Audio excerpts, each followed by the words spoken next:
Russia's Black Sea flagship sank on Thursday after an explosion and fire that Ukraine claimed was a successful missile strike, as the Kremlin accused Kyiv of targeting its citizens in sorties across the border. The Moskva missile cruiser had been leading Russia's naval effort in the 7-week conflict, in which civilians have sparked accusations of genocide from the United States and others. Russia's defense ministry said the blast on the vessel was the result of exploding ammunition and added that the resulting damage had caused it to lose its balance as it was being towed to port. Given the choppy seas, the vessel sank.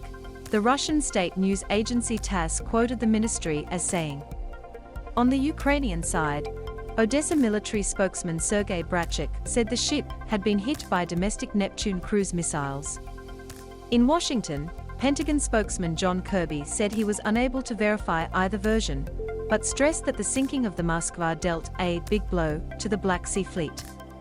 The fleet has been blockading the besieged southern port city of Mariupol, where Russian officials say they are in full control. Following its pullout from northern Ukraine earlier this month, after failing to take the capital, Russia is refocusing on the east, with Kyiv warning of news to come in the Donbass region. And with Russian setbacks in the war mounting, the CIA warned that President Vladimir Putin could resort to using a tactical or low-yield nuclear weapon. We're obviously very concerned. I know President Biden is deeply concerned about avoiding a third world war, about avoiding a threshold in which, nuclear conflict becomes possible, CIA Director William Burns said in a speech in Atlanta. But the United States is yet to see a lot of practical evidence of actual deployments that would cause more worry, he added. No electricity, no water. Seizing Donbass, where Russian-backed separatists control the Donetsk and Lugansk areas, would allow Moscow to create a southern corridor to the occupied Crimean Peninsula. In what appeared to be its first official accusation of abuses targeting Russians, the Kremlin said at least 6 airstrikes had hit residential buildings in the border region of Bryansk, wounding 7 people including a toddler. Using 2 military helicopters carrying heavy weaponry, Ukrainian armed forces illegally entered Russian airspace, Russia's investigative committee said. Russia sparked fears of a return to conflict around Kyiv on Wednesday when it threatened to attack the capital's strike command centers in retaliation for any strikes on Russian soil. In the south and east, civilian evacuations had been set to resume Thursday, Deputy Prime Minister Irina Vereshchuk said, after a day-long pause that Kyiv blamed on Russian shelling. Tamara Yakovenko, 61, and her 83-year-old mother had decided to run the risk of fleeing Severodonetsk, the last easterly city still held by Ukrainian forces, where every 10 or 15 minutes there are ings. We used to receive humanitarian aid, but now nobody remembers us. Some people try to cook outside on a fire. And boom, boom, everyone has to run back to the basement, Ms. Yakovenko said. All night until morning, there is no rest.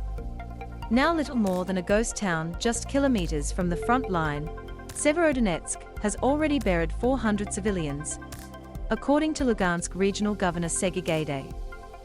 There's no electricity, no water, Maria, who lives with her husband and mother-in-law, told AFP amid a din of shelling that she said never stops.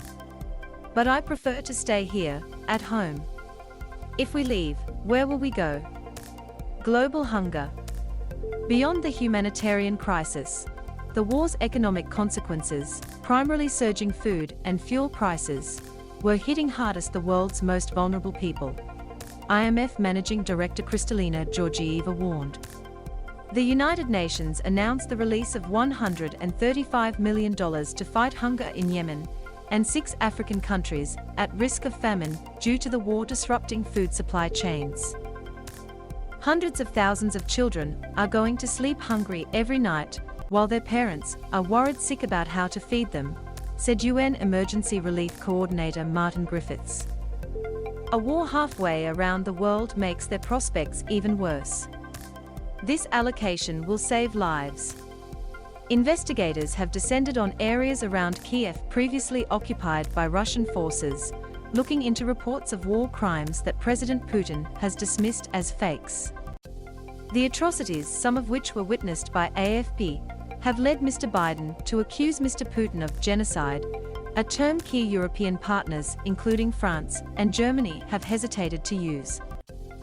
The French government, which has allocated $146 million for humanitarian support to victims of the conflict, said its embassy would return very soon to Kyiv from the western city of Lviv, where it had been relocated after the invasion.